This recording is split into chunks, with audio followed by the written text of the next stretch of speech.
में आपका स्वागत है। आज मैं आपको इंटरमीडिएट का पहला चैप्टर है शीत युद्ध का दौर, इसके बारे में आपको विस्तार से समझाऊंगा। पहले हम देखते हैं कि इसका अर्थ क्या है। शीत युद्ध का अर्थ अमेरिका और सोवियत संघ के बीच व्याप्त कटु संबंधों के इतिहास से है, जो भय, तनाव और ईर्ष्या पर आधारित था। यहाँ तात्पर्य ये है इस बात का कि इस पूरा विश्व जो है द्वितीय विश्व युद्ध के बाद दो गुटों में बढ़ गया था। एक गुट का प्रतिनिधित्व जो है सोवियत संघ ने किया और दूसरे का प्रतिनिधित्व जो है संयुक्त राज्य अमेरिका ने किया। और ये दोनों ही देश ही चाहते थे कि पूरा विश्व के अधिकांश देश जो हैं वो हमसे जुड़े और हमारे गुट में शामिल हों। ठीक, अब बात करते हैं शीत युद्ध की परिभाषा की। तो शीत युद्ध पुरातन संतुलन की अवधारणा का नया रूप है। ये दो विचारधाराओं का संघर्ष न होकर दो भीमाकार शक्तियों का आपसी संघर्ष था। तो यहाँ पे विचारधारा नहीं, ये इनका कहने का तात्पर्य है कि भीमाकार शक्तियां यानी कि विश्व की दो शक्तियां थीं, सोवियत संघ और संयुक्त राज्य अमेरिका। तो इनका आपसी संघर्ष था जो पूरे विश्व को देखने को मिला। अब बात करते हैं कि शीत युद्ध के दायरे। शीत युद्ध के दायरे से क्या मतलब है, ये भी क्वेश्चन आता है, इसकी भी जानकारी हमें होनी चाहिए।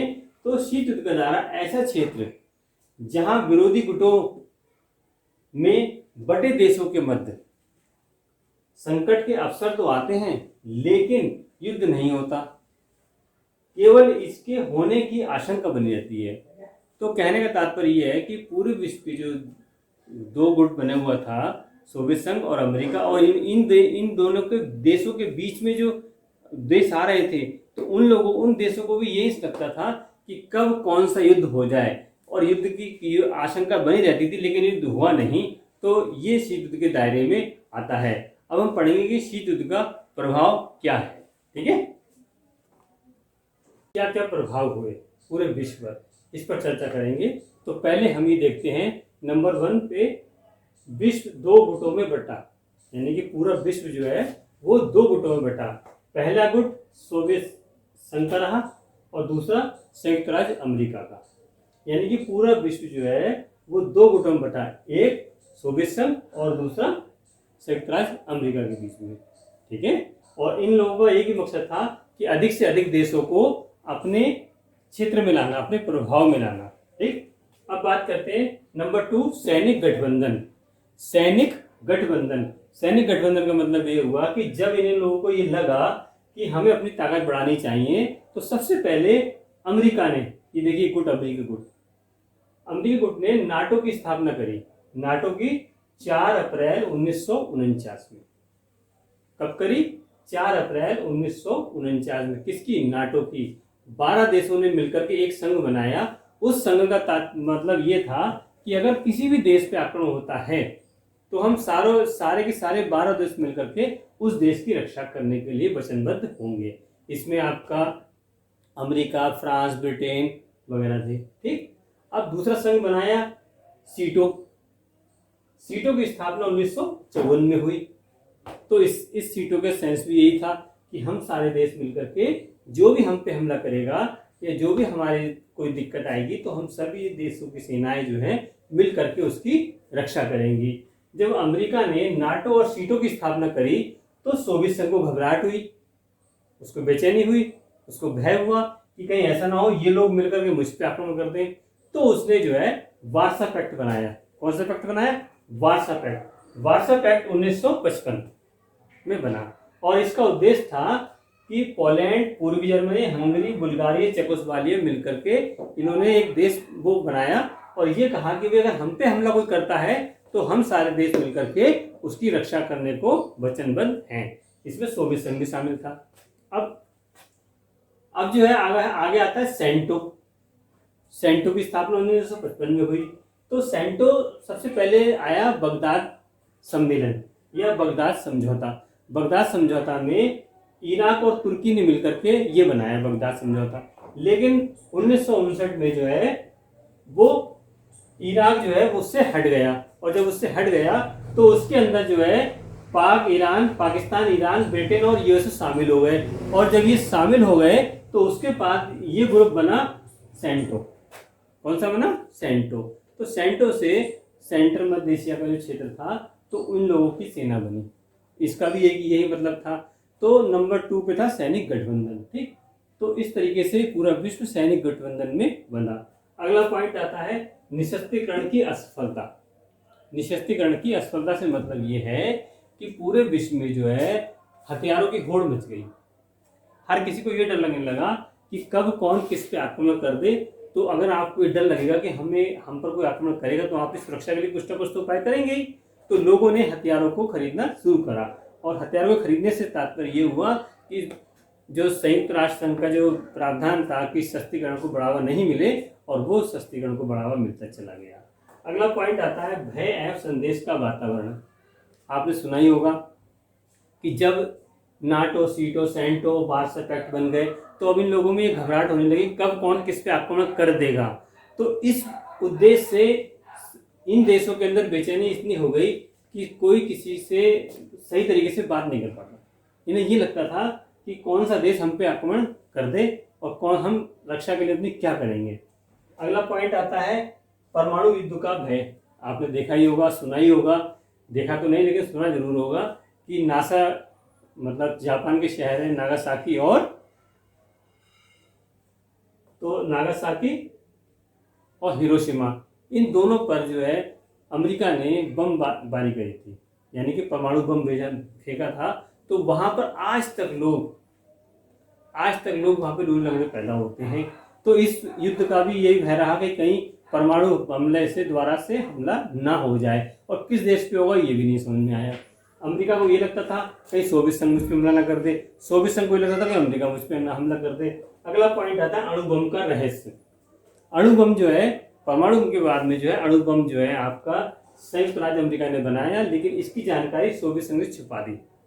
तो सोवियत संघ को ये लगा कि कहीं ना कहीं ये मेरे पर जो है हमला 100% करेगा, तो इसलिए भय और इसका वातावरण बना रहा। ये थे शीत युद्ध के प्रभाव।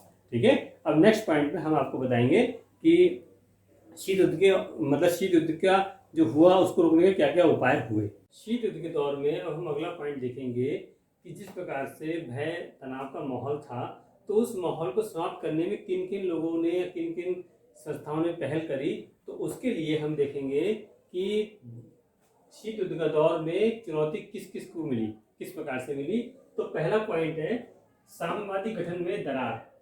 साम्यवादी गठन का मतलब ये हो कि सोवियत संघ और चीन ये संग थे। तो इनमें जो है 1950 के दशक में दरार पड़ गई, और उस दरार का नतीजा ये हुआ कि 1959 में इन दोनों के बीच छोटे से क्षेत्र के लिए युद्ध हुआ। जब युद्ध हुआ 1959 में, तब अमेरिका ने इसका फायदा उठाया। अमेरिका ने फायदा कैसे उठाया? 1972 में अमेरिका के राष्ट्रपति निक्सन की चीन यात्रा हुई।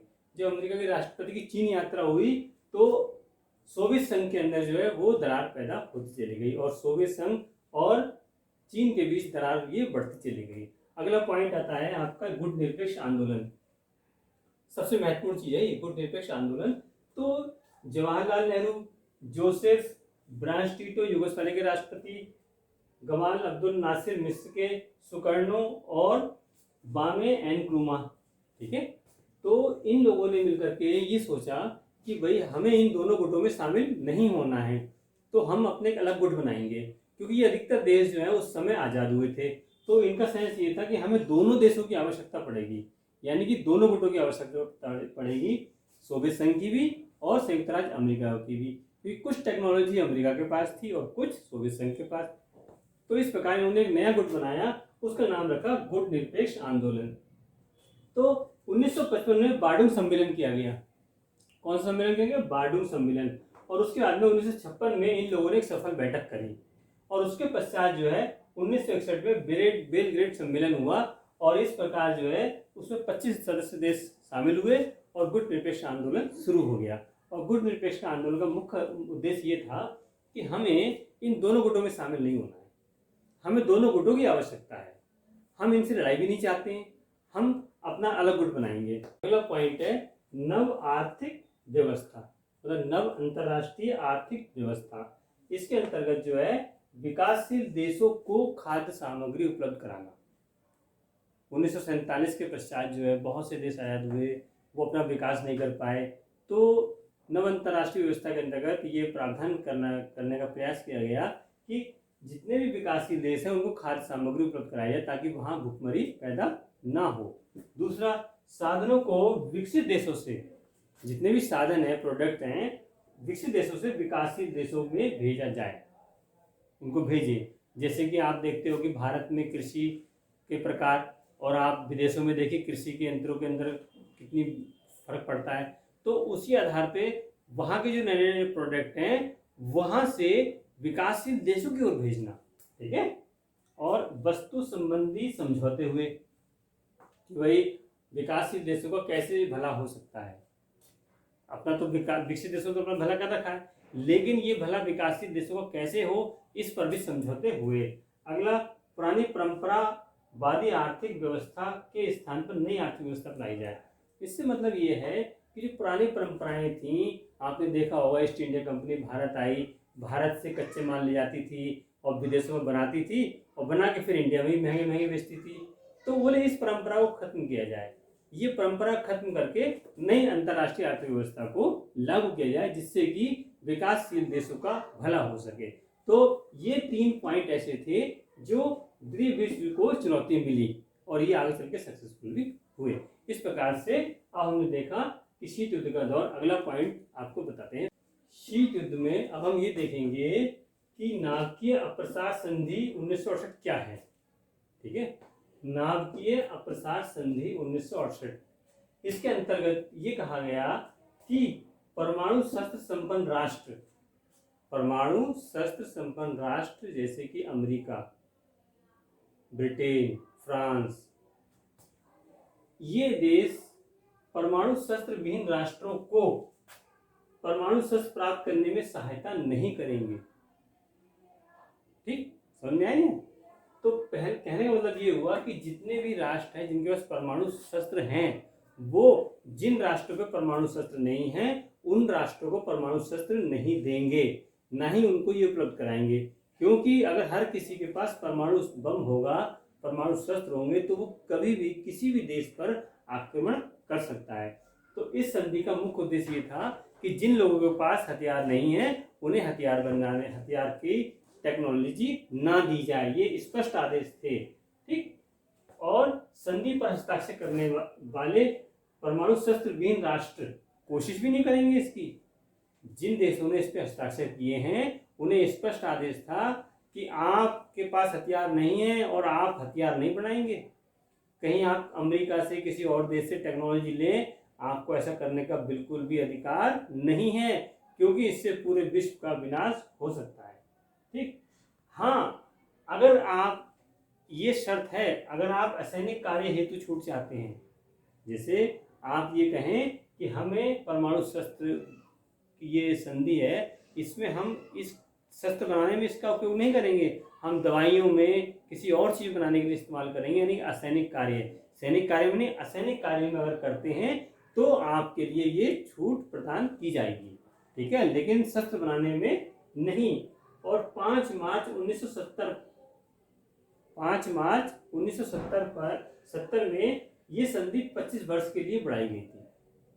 ये संधि जो 1968 में थी वो 25 वर्ष के लिए बढ़ा दी गई थी, लेकिन 1995 में इसे निश्चितकालीन समय के लिए बढ़ा दिया गया, किंतु भारत ने इस संधि पर हस्ताक्षर नहीं किए। अब देखते हैं अगला पॉइंट, वो है अपरोध का अर्थ। अपरोध का अर्थ, परमाणु युद्ध की स्थिति में, परमाणु युद्ध जब होता है तो उसकी स्थिति में विजेता का निर्णय करना असंभव होता है। कौन विजेता हुआ, ठीक है। यदि एक गुट दूसरे गुट पर आक्रमण करके उसके परमाणु हथियार नष्ट कर देता है, यदि एक गुट उस पर हमला करके उसके परमाणु हथियारों को नष्ट कर देता है, तब भी जिसके परमाणु नष्ट हुए हैं उसके पास इतने हथियार बचे रहते हैं कि वो दूसरे गुट को हानि पहुंचा सकता है। यानी कि अपरोध का मतलब ये हुआ कि अगर आपके पास परमाणु हथियार हैं और आप पे कोई देश हमला करता है तो आपके पास इतने हथियार मौजूद रहेंगे कि आप उस देश का भी विनाश कर सकते हैं। तो इस प्रकार से अपरोध का ये तात्पर्य है कि अगर हमारे पास कोई चीज़ है, कोई हम पे हमला करता है तो हम भी उस हमले का जवाब पुनः दे सकते हैं। तो परमाणु शस्त्र विहीन संधि और अपरोध का अर्थ, ये मैंने आपको बताया। इस प्रकार से ये चैप्टर समाप्त होता है। अब नेक्स्ट चैप्टर में आपको फिर बताएंगे।